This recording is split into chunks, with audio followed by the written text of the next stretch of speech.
તો અમદાવાદ સિવિલ હોસ્પિટલમાં ફરી એકવાર માનવતાએ મૃત્યુ ઉપર વિજય મેળવ્યો છે।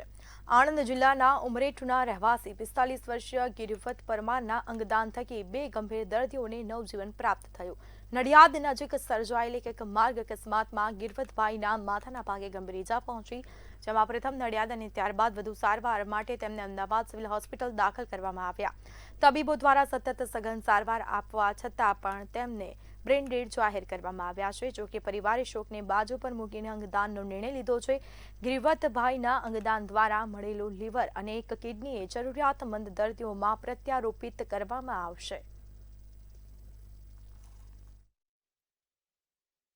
સિવિલ હોસ્પિટલમાં 228માં અંગદાન થયું।